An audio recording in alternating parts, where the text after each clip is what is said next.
Tu n'as pas à supporter ce qui te blesse simplement par peur de perdre quelqu'un. Si quelqu'un te perd pour avoir posé des limites, c'est qu'il n'était jamais prêt à t'accepter tel que tu es. Comme le disait Rolando Goycochea, aucune relation saine ne se construit lorsque l'un des membres traîne avec lui des blessures et des schémas destructeurs. Si quelqu'un me perd, c'est parce qu'il veut vraiment me perdre. Je suis de ces personnes qui supportent même ce qu'elles ne devraient pas. Quand quelqu'un te perd, surtout si tu es de celles qui supportent plus que ce qu'elles devraient, cela génère une douleur profonde, mais aussi un enseignement vital. Cette vidéo est dédiée à toi, qui a enduré et qui, à un moment donné, a ressenti qu'on t'abandonnait alors que tu avais tout donné de toi. Tout au long de ce contenu, tu comprendras comment reconnaître ta valeur et comment cesser de permettre aux autres de te blesser ou de te faire sentir moins que ce que tu es. Ce que tu obtiendras à la fin de cette vidéo, c'est une nouvelle perspective de toi-même et la certitude que tu n'es pas seul dans ce chemin. Tu apprendras comment lâcher prise sur les personnes qui ne te valorisent pas et surtout, comment cesser de ressentir de la culpabilité pour avoir supporté plus que ce que tu ne devrais. La promesse de cette vidéo est claire. À la fin, tu sauras exactement comment cesser de penser à ces personnes qui ne t'ont pas valu et comment libérer ton esprit et ton cœur de ce fardeau émotionnel que tu t'es imposé. Mais attention, car ce que je vais te dire change tout. Il ne s'agit pas d'oublier l'autre personne immédiatement. Il s'agit de te rappeler qui tu es, de te reconnaître et de redécouvrir ta propre force. Te sens-tu identifié à l'idée de supporter même ce que tu ne devrais pas? Alors, cette vidéo est pour toi. Ici, tu apprendras à poser des limites et à retrouver ta paix. Maintenant, comment faisons-nous pour que cela se produise? D'abord, nous devons comprendre pourquoi souvent nous tombons dans le cycle de supporter plus que ce que nous devrions. La psychologie nous offre quelques réponses. Selon la théorie de l'attachement de John Bowlby, beaucoup de personnes ont tendance à maintenir des relations toxiques en raison de schémas émotionnels acquis durant leur enfance. Si tu sens que tu supportes toujours trop, il est probable que tu répètes un schéma que tu as appris chez toi, où tu avais peut-être l'impression de devoir tout faire pour maintenir la paix ou l'affection des autres. Ce type de comportement est renforcé par ce que le psychologue Albert Bandura appelle l'apprentissage par observation. Depuis tout petit, nous observons comment nos parents, amis ou figures d'autorité gèrent leurs relations. Et sans nous en rendre compte, nous reproduisons ces comportements. Si tu regardes cette vidéo, il se peut que tu aies remarqué que tu es une personne qui tolère bien plus que ce qu'elle ne devrait. Peut-être t'es-tu demandé pourquoi tu continues à supporter cela. La réponse peut également se trouver dans ce que Viktor Frankl décrivait comme la recherche de sens. Souvent, nous nous accrochons à des relations qui nous blessent parce que nous croyons qu'il est plus important de trouver ce sens, et nous pensons qu'en supportant d'une manière ou d'une autre, nous le trouverons. Cependant, ce que nous devons rechercher n'est pas le sens chez les autres, mais en nous-mêmes. Frankl disait que la vie ne devient jamais insupportable à cause des circonstances, mais à cause du manque de signification et de but. C'est ici que tu dois commencer à changer ton approche. Un des premiers pas pour cesser de supporter ce que tu ne devrais pas, c'est de commencer à poser des limites. Le psychologue Carl Rogers affirmait que le véritable bonheur émerge lorsque nous cessons d'être ce que les autres veulent que nous soyons et que nous devenons ce que nous sommes réellement. Cette vidéo t'aidera à voir que poser des limites n'est pas un acte égoïste, mais une manière de prendre soin de ton bien-être émotionnel. Si tu restes dans une relation où tu ne fais que supporter et te sacrifier, il est temps de faire une pause. Tu apprendras comment faire et comment commencer à guérir ces blessures qui t'ont conduit à supporter l'insupportable. Tu ne peux pas attendre que quelqu'un d'autre valorise ce que tu n'as pas eu le courage de valoriser toi-même. Savais-tu que l'amour de soi est essentiel pour éviter de tomber dans des relations qui ne te font pas de bien? Comme le mentionne Rolando, l'amour de soi est la clé pour avoir une relation saine et positive.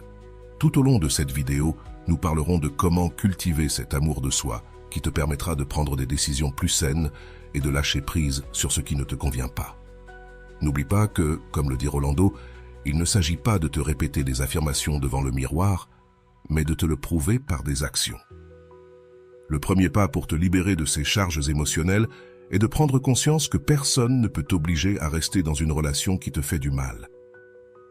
Comme le disait le psychologue William James, La plus grande révolution de notre génération est la découverte que les êtres humains, en changeant leurs attitudes internes et leur mental, peuvent transformer les aspects externes de leur vie. Il est temps que tu réalises que le changement commence en toi.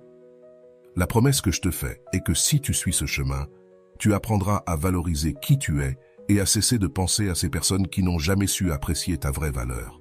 Mais fais attention, car ce que je vais te dire est crucial. Le processus de lâcher prise n'est pas facile, mais il est nécessaire. Ici, tu apprendras comment lâcher sans que cela te détruise, comment te laisser aller sans te perdre dans le processus. Si tu te sens identifié à cette phrase, reste jusqu'à la fin, car ce qui arrive changera ta perspective. Ici, tu n'apprendras pas seulement à lâcher prise, mais aussi à cesser de porter la responsabilité des autres.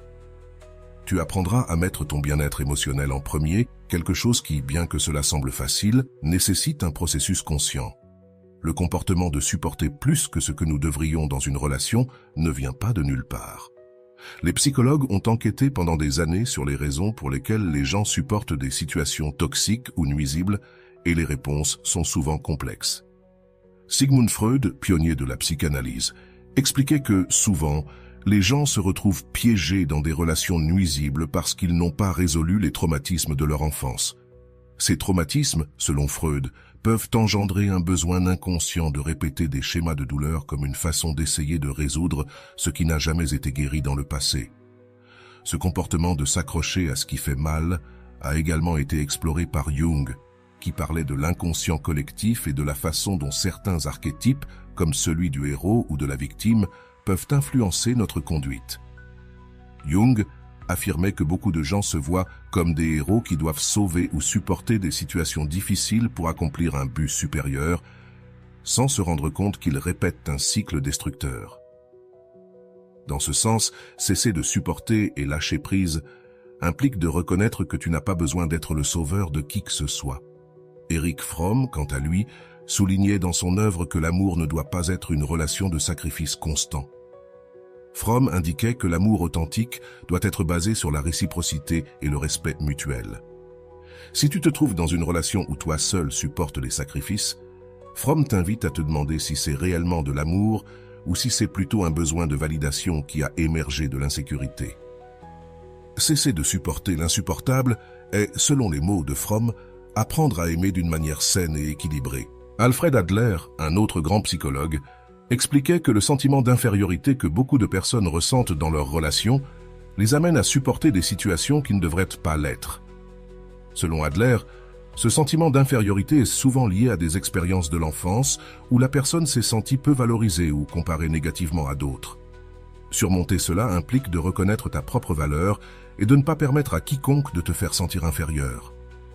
Adler disait « Peu importe ce que tu as fait, l'important est ce que tu choisis de faire maintenant. » C'est un point clé que Rolando aborde également dans ses réflexions. Rolando mentionne qu'aucune relation saine ne se produit lorsque, au moins, l'un des membres porte en lui des blessures et des schémas destructeurs.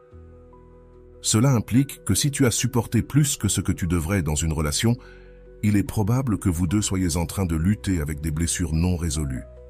Au lieu de continuer à supporter, le premier pas est de guérir ces blessures et d'apprendre à lâcher ce qui ne te fait pas de bien. Mais, comme le souligne Rolando, guérir ne consiste pas seulement à fermer des portes, mais aussi à en ouvrir de nouvelles.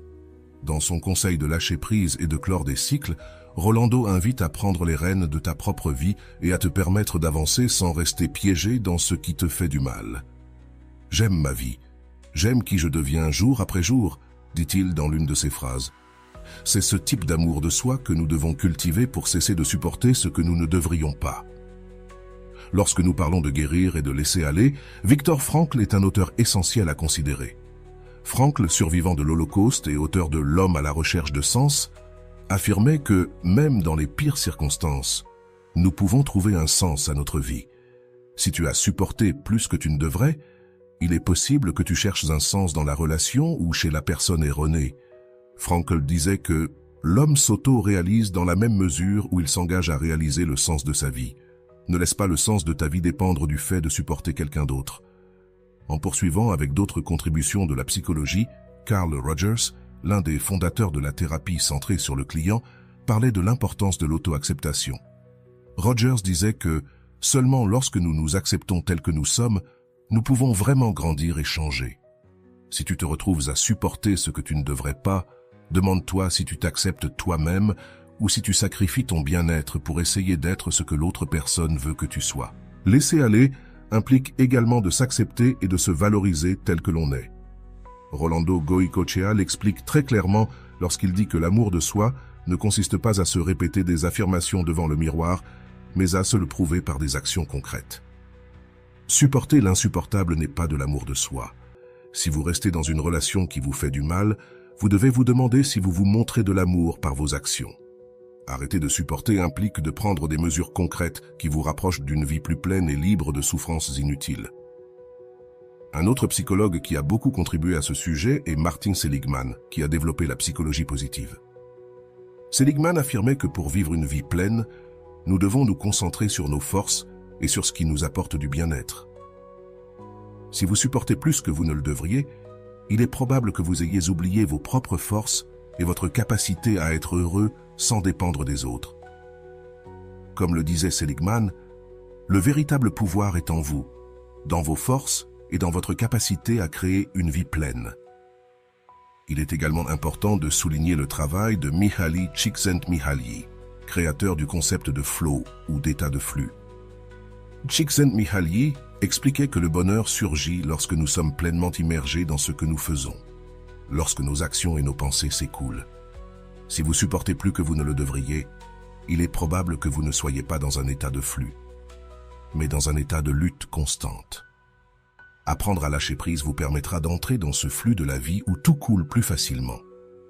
Comme le mentionnait Rolando Goycochea, l'amour de soi est la clé pour avoir une relation saine et positive.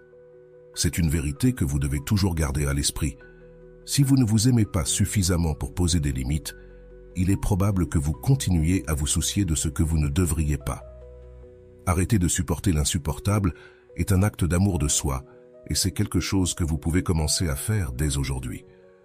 Pour conclure cette deuxième partie, il est important de souligner que cesser de supporter ce qui ne vous fait pas de bien n'est pas un acte d'égoïsme, mais un acte de soin de soi. Comme le disait Rolando, coupez les liens, libérez-vous et récupérez votre espace intérieur. Ce n'est qu'ainsi que vous pourrez guérir, apprendre et avancer. Laisser aller ne signifie pas abandonner. Cela signifie vous donner l'opportunité de grandir et d'être heureux sans fardeaux inutiles. Donc, si vous avez supporté trop de choses, il est temps de commencer à lâcher prise et à vous reconstruire à partir de l'amour de soi. Lorsque vous continuez à supporter ce que vous ne devriez pas, c'est que vous êtes tombé dans un piège émotionnel. Parfois, nous pensons que nous devons être forts pour les autres, supporter pour le bien d'une relation, ou même parce que nous croyons que les choses vont s'améliorer.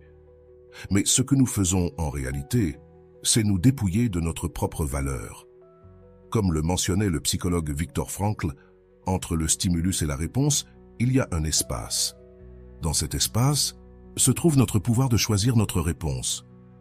Cet espace est où vous avez la liberté de décider si vous continuez à supporter ou si vous vous libérez. Rolando Goycochea l'exprime également de manière puissante. Si, lorsque vous dites que quelque chose va se passer et que cela finit par arriver, votre parole a du pouvoir. Cette réflexion nous invite à réaliser que nous avons le pouvoir de changer notre vie par nos décisions. Si vous décidez d'arrêter de supporter, votre vie commencera à couler dans une nouvelle direction. Mais pour atteindre ce point, vous devez commencer à respecter vos propres paroles et actions. Ce n'est pas seulement une question de le dire, mais de vous engager envers vous-même et de respecter votre décision de lâcher prise sur ce qui vous fait du mal. Un des problèmes les plus courants que nous rencontrons chez ceux qui supportent l'insupportable est la peur de se retrouver seul. La psychologue Susan Johnson, célèbre pour ses études sur l'attachement, a découvert que les personnes ayant un attachement insécurisé tendent à s'accrocher à des relations peu saines parce qu'elles ont peur de rester seules. Cependant, ce que vous devez comprendre, c'est que être seul n'est pas le problème. Le problème est d'être dans une relation qui détruit votre paix et votre bien-être. Lâcher prise ne signifie pas que vous serez seul pour toujours, mais que vous vous ouvrez à de nouvelles possibilités. Un autre psychologue, John Bowlby, qui a également travaillé sur la théorie de l'attachement, soutenait que nos premières expériences relationnelles déterminent comment nous nous attachons dans la vie adulte. Si vos premières relations ont été instables ou basées sur le sacrifice, il est probable que vous continuiez à répéter ce schéma. Mais, comme le dit Rolando Goycochea, je souhaite que vous guérissiez chacune de vos blessures de manière à pouvoir accueillir le bon dans votre vie. Cela signifie que, même si vous avez eu des relations toxiques ou destructrices dans le passé, vous pouvez guérir et commencer à construire des liens plus sains à l'avenir. Lorsque vous continuez à supporter ce que vous ne devriez pas, vous vous dérobez la possibilité d'être heureux. Daniel Kahneman, psychologue lauréat du prix Nobel, a largement parlé de la manière dont nos décisions émotionnelles sont influencées par des biais cognitifs. Dans de nombreux cas, le biais d'ancrage nous maintient piégés dans le passé, rendant difficile le fait de lâcher une relation qui ne fonctionne plus. Nous nous accrochons à des souvenirs, à des promesses vides, et nous finissons par perdre de vue ce qui compte vraiment, notre bien-être présent. Le problème est que nous continuons à espérer un changement qui peut-être n'arrivera jamais. Solomon Asch, dans ses expériences sur la conformité, a démontré que les gens restent souvent dans une relation parce qu'ils ressentent la pression sociale de le faire, même s'ils savent que ce n'est pas ce qu'il y a de mieux pour eux. Peut-être crois-tu que tu dois rester dans une relation parce que c'est ce que tout le monde attend de toi, mais ce qui compte vraiment, c'est comment tu te sens et ce dont tu as besoin pour être heureux. À ce stade, il est essentiel de se souvenir des paroles de Rolando Goycochea. Tu ne peux pas recevoir l'extraordinaire si tu continues à conserver ce qui est seulement médiocre. Cela s'applique non seulement aux relations, mais à tout aspect de la vie. Si tu continues à supporter une situation qui est seulement médiocre, tu te fermes à la possibilité d'expérimenter quelque chose d'extraordinaire. La vie est trop courte pour se contenter de ce qui ne te remplit pas. Il est temps de lâcher prise et de t'ouvrir à ce que tu mérites vraiment. Le psychologue Carl Rogers l'a également clairement exprimé dans son approche centrée sur le client. Rogers parlait de l'importance de la congruence entre ce que nous ressentons, pensons et faisons. Si tu sens qu'une relation te fait du mal, mais que tu continues à agir comme si tout allait bien, tu vis dans une dissonance interne. Ce manque de congruence, à long terme, ne générera que plus de souffrance. La véritable paix intérieure arrive lorsque tes actions sont alignées avec ce que tu ressens et penses. Arrêter de supporter est un pas vers cette paix. D'autre part, Abraham Maslow, avec sa célèbre pyramide des besoins, nous rappelle que tous avons un besoin d'autoréalisation. Cela signifie qu'à un certain moment de nos vies, nous devons mettre de côté ce que les autres attendent de nous et commencer à vivre selon nos propres besoins et désirs. Supporter ce que nous ne devons pas nous éloigner seulement de cette autoréalisation. Comme le disait Maslow, ce qu'une personne peut être, doit être. Tu dois arrêter de supporter et commencer à faire ce pourquoi tu es réellement destiné. Comme le mentionne Rolando Goycochea, être dans le confort de ta chambre peut être agréable et plaisant, mais ce n'est pas là que se trouve ta croissance. Supporter ce que tu ne dois pas, c'est comme rester dans une chambre confortable qui t'empêche de grandir. Lâcher prise implique de sortir de cette zone de confort et de t'exposer au monde, en sachant que, même s'il y a des défis, ce qui t'attend dehors est bien mieux que ce que tu laisses derrière. Un outil utile que tu peux utiliser pour commencer à lâcher prise est le mindfulness, ou pleine conscience. Jon Kabat-Zinn, l'un des principaux exponentiels du mindfulness, explique que la pleine conscience nous permet de vivre dans le présent et de lâcher les pensées et émotions qui nous maintiennent piégés dans le passé.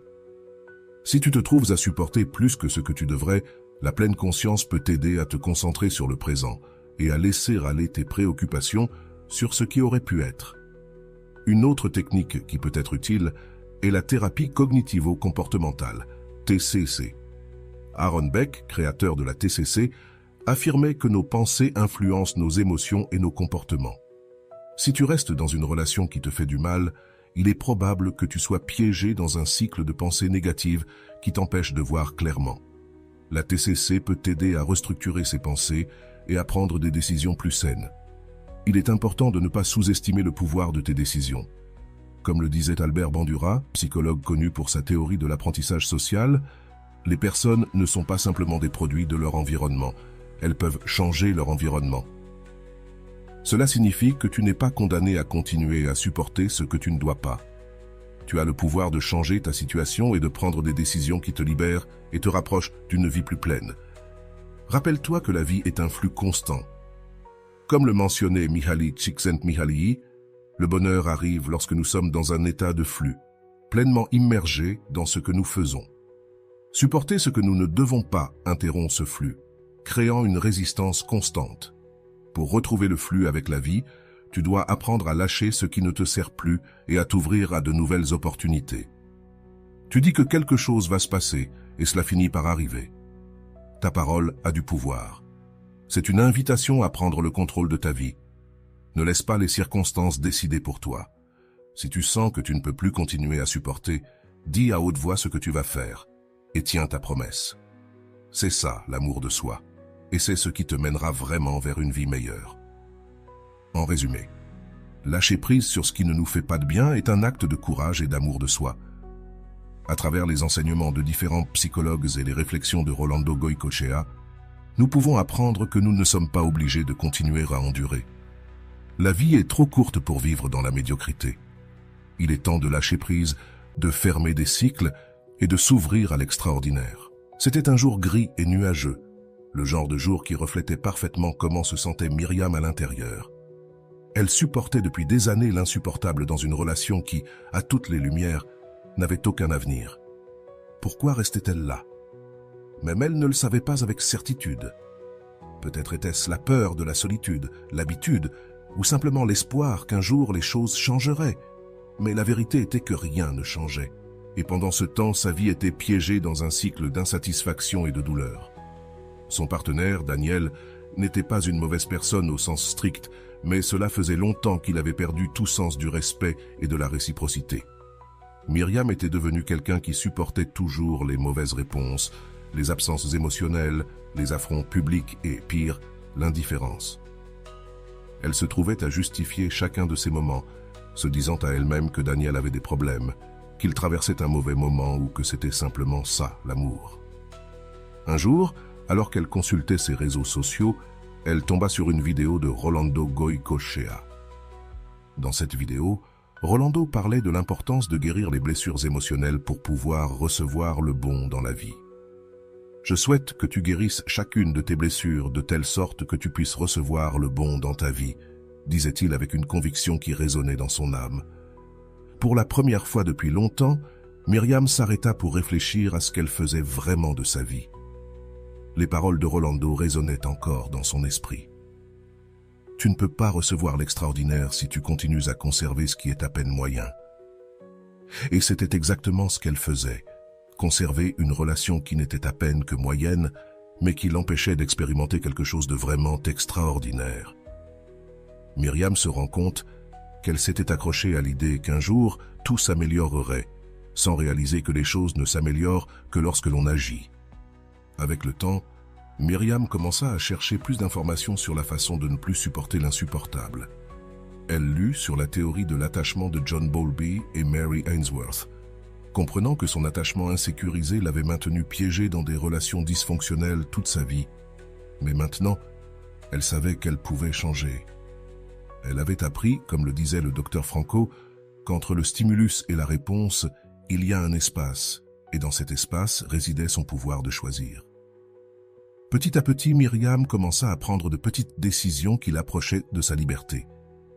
Elle commença à poser des limites. D'abord, elle décida de cesser de justifier les mauvaises attitudes de Daniel. Puis, elle commença à prendre de la distance émotionnelle par rapport à la relation, se concentrant davantage sur elle-même et sur ce qu'elle voulait vraiment. Ce fut un processus difficile, mais chaque petit pas la rapprochait davantage de la paix intérieure qu'elle désirait tant. Un jour, après une forte dispute avec Daniel, au cours de laquelle il la fit sentir, comme d'habitude, petite et insignifiante, Myriam décida qu'elle avait assez souffert. Elle se souvint des paroles de Rolando « Si quand tu dis que quelque chose va se passer et que cela finit par arriver, ta parole a du pouvoir. » Ce jour-là, Myriam prit la décision de quitter la relation et de ne pas se retourner. Ce ne fut pas facile, mais elle le fit. Elle empaqueta ses affaires et s'en alla, sachant que son avenir était rempli de possibilités et qu'elle n'avait plus à supporter. Au début, la solitude fut écrasante. Les nuits étaient les plus difficiles, lorsque les souvenirs et la nostalgie l'attaquaient sans pitié. Mais dans ces moments, elle se rappelait de quelque chose qu'elle avait appris de Carl Rogers. La véritable paix intérieure arrive lorsque tes actions sont alignées avec ce que tu ressens et penses. Et cela lui a donné la force de continuer. Chaque jour qui passait, elle se sentait un peu plus libre, un peu plus maîtresse de sa vie. Avec le temps, Myriam commença à remarquer des changements en elle-même. Elle se sentait plus forte, plus sûre d'elle. Elle commença à prendre du temps pour faire des choses qu'elle aimait, à s'entourer de personnes qui l'appréciaient et la respectaient. Elle n'avait plus à supporter ce qu'elle ne voulait pas, car elle avait appris à poser des limites et à prioriser son bien-être. Ce fut alors qu'elle comprit que l'amour de soi n'est pas quelque chose que l'on dit, mais quelque chose que l'on démontre par des actions concrètes. Myriam se promenait dans le parc. Elle s'est arrêtée pour observer le coucher de soleil et s'est rendue compte que, pour la première fois depuis longtemps, elle se sentait en paix. Elle n'était plus accrochée à une relation qui lui faisait mal, elle n'était plus piégée dans un cycle d'insatisfaction. Elle avait appris à lâcher prise, à laisser aller ce qui ne lui faisait pas de bien, et dans ce processus, elle avait découvert une nouvelle version d'elle-même. Une version qui s'aimait, qui se respectait, et qui n'était pas prête à se contenter de moins que ce qu'elle méritait. Le temps passa, et Daniel essaya de la contacter plusieurs fois. Bien sûr, Myriam n'était plus la même personne qui avait supporté ses caprices et son indifférence. Maintenant, elle avait la clarté et la force de dire non. Elle n'avait pas besoin de revenir à une relation qui ne lui apportait rien. Elle savait que, comme le disait Rolando, on ne peut pas recevoir l'extraordinaire si l'on conserve encore ce qui est à peine bon. Elle ne voulait plus de ce qui était à peine bon. Elle voulait l'extraordinaire, et elle savait qu'elle ne l'obtiendrait que si elle avançait dans sa vie, sans regarder en arrière. Avec le temps, Myriam rencontra de nouvelles personnes, vécut des expériences qui l'enrichirent et la firent grandir. Mais le plus important était qu'elle se trouva elle-même. Elle découvrit qu'elle n'avait besoin de personne d'autre pour se sentir complète, que sa valeur ne dépendait pas d'être dans une relation. Maintenant, elle était prête pour ce que la vie lui réservait, car elle avait appris à lâcher prise, à laisser aller ce qui ne lui faisait pas de bien, et à embrasser ce qu'elle méritait vraiment. C'est l'histoire de Myriam, mais cela peut aussi être la vôtre. Si vous sentez que vous supportez plus que vous ne devriez, rappelez-vous que vous avez toujours le pouvoir de choisir. Comme l'a dit Viktor Frankl, entre le stimulus et la réponse, il y a un espace. Dans cet espace se trouve votre liberté, et c'est dans cet espace que vous allez décider ce que vous voulez vraiment pour votre vie. Et surtout, n'ayez pas peur de lâcher ce qui ne vous fait pas de bien. Comme le dit Rolando Goycochea, je souhaite que vous guérissiez chacune de vos blessures de telle sorte que vous puissiez accueillir le bon dans votre vie. Le voyage de Myriam vers sa libération et son empowerment personnel est un exemple clair de ce que signifie prendre le contrôle de sa vie et cesser de supporter l'insupportable. Tout au long de son histoire, nous avons vu comment son processus de changement a été marqué par de petites décisions qui l'ont conduite à une transformation complète. Comment pouvons-nous décomposer ce processus et en tirer des leçons pour l'appliquer dans notre propre vie? Dans cette dernière partie, nous analyserons les événements clés du récit de Myriam et comment chacun d'eux a représenté une étape cruciale dans son chemin vers la liberté émotionnelle. Tout d'abord, il est important de reconnaître le point de départ de Myriam. Elle était piégée dans une relation qui ne lui apportait ni satisfaction ni croissance. Souvent, lorsque nous sommes dans des situations similaires, nous nous sentons paralysés par la peur ou l'habitude. Comme nous le rappelle Rolando Goycochea, la peur d'être blessé à nouveau peut vous amener à vous auto-saboter et à ne pas recevoir le bon dans votre vie. Myriam était dans cette position. Elle savait que sa relation avec Daniel ne lui faisait pas de bien, mais elle devait agir. Le premier pas crucial dans sa transformation a été la prise de conscience. Cela se produisit lorsque Myriam entendit les mots de Rolando et réalisa qu'elle menait une vie à peine bonne. Ce concept de ce qui est à peine bon est un état dans lequel beaucoup d'entre nous se trouvent, se contentant de savoir si cela valait vraiment la peine de rester dans une relation qui ne la rendait pas heureuse. À partir de cette réflexion, Myriam fit son deuxième grand pas, l'établissement de limites. C'est quelque chose que beaucoup d'entre nous trouvent difficile à faire, surtout lorsque nous nous sommes habitués à endurer. Cependant, établir des limites est essentiel pour protéger notre bien-être émotionnel. En mettant fin à la justification des mauvaises attitudes de Daniel, Myriam a commencé à récupérer son pouvoir personnel. Comme l'enseigne Carl Rogers, la congruence entre ce que l'on ressent et ce que l'on fait est la clé de la paix intérieure. En posant des limites, Myriam a commencé à s'aligner avec ce qu'elle ressentait vraiment et ce qu'elle désirait pour sa vie. Un autre aspect crucial du processus de Myriam fut sa capacité à lâcher prise. C'est peut-être l'un des éléments les plus importants de sa transformation. Les étapes les plus difficiles dans tout processus de changement. Comme l'a mentionné Rolando dans l'un de ses messages, lâcher prise, même si cela implique un vide physique et temporel, te prépare à la grandeur. Myriam, en laissant partir la relation avec Daniel, a ressenti ce vide et cette solitude que nous essayons souvent d'éviter. Mais c'est à ce moment-là qu'elle a trouvé l'opportunité de se reconstruire et de s'ouvrir à de nouvelles expériences. Le processus de lâcher prise n'implique pas seulement de mettre fin à une relation, mais aussi d'abandonner les schémas mentaux qui nous ont maintenus piégés. Myriam, en étudiant la théorie de l'attachement de Bowlby, a compris que son attachement insécure avait été l'une des principales causes de son comportement dans des relations passées. En prenant conscience de cela, elle a pu travailler sur la guérison de ses blessures et sur la construction d'un nouveau modèle de soi, un modèle plus sûr et plus sain. Ce type de connaissance de soi est essentiel pour pouvoir avancer sur une base solide. Le prochain grand pas dans le processus de Myriam a été d'apprendre à se prioriser elle-même. Pendant longtemps, elle avait mis les besoins de Daniel au-dessus des siens. Mais à la fin, elle a compris que son bien-être devait être sa priorité. En se concentrant sur ce qui la rendait heureuse, sur ses passions et ses rêves, Myriam a commencé à se sentir plus complète. C'est l'un des plus grands apprentissages que nous pouvons tirer de son histoire. Nous ne pouvons pas attendre que quelqu'un d'autre nous fasse sentir complets. Cette plénitude doit venir de l'intérieur. Au cours du processus, nous avons également vu comment Myriam a commencé à s'entourer de personnes qui la valorisaient et la respectaient. C'est une étape clé dans tout processus de guérison. Souvent, nous nous accrochons à des relations toxiques parce que nous croyons ne pas mériter mieux. Cependant, en changeant notre environnement et en nous entourant de personnes qui nous soutiennent, nous pouvons commencer à voir notre propre valeur avec plus de clarté. Cela a été un grand changement pour Myriam, qui est passée d'une personne qui supportait l'insupportable à une personne qui savait ce qu'elle méritait et n'était pas prête à se contenter de moins. Un autre aspect important a été la façon dont Myriam a géré la solitude. Au début, la solitude peut sembler effrayante, mais en réalité, c'est une opportunité pour se reconnecter avec soi-même. Myriam a utilisé ce temps pour réfléchir, guérir et reconstruire sa vie sous une nouvelle perspective. Comme le mentionnent de nombreux psychologues, la solitude ne doit pas être vue comme une punition, mais comme une opportunité pour la croissance personnelle. Un des moments les plus révélateurs de l'histoire de Myriam a été lorsque, après tout son processus de guérison, Daniel a tenté de revenir dans sa vie. C'est une situation que beaucoup d'entre nous rencontrent lorsque nous nous libérons enfin d'une relation toxique, la tentation de revenir.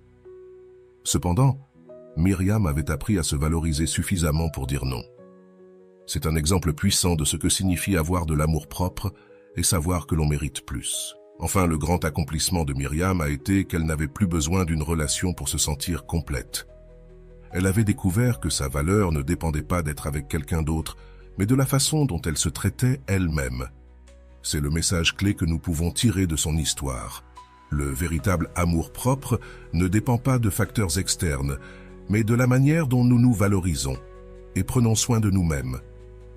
L'analyse de l'histoire de Myriam nous laisse plusieurs leçons importantes.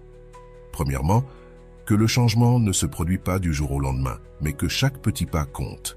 Deuxièmement, que mettre des limites et lâcher ce qui ne nous fait pas de bien est essentiel pour notre croissance personnelle.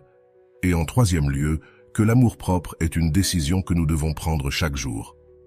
Tu peux aussi suivre ce chemin si tu te trouves dans une situation similaire à celle de Myriam. Souviens-toi que tu as toujours le pouvoir de choisir et de changer ta vie pour le mieux.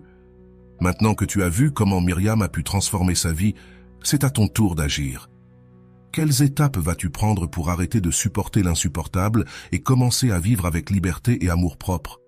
Comme le disait Rolando Goycochea, Aimer ta vie et être le capitaine de ton propre destin est le plus grand acte d'amour-propre que tu puisses faire. Alors, prends le contrôle de ta vie et fais les changements nécessaires pour vivre en paix et en bonheur.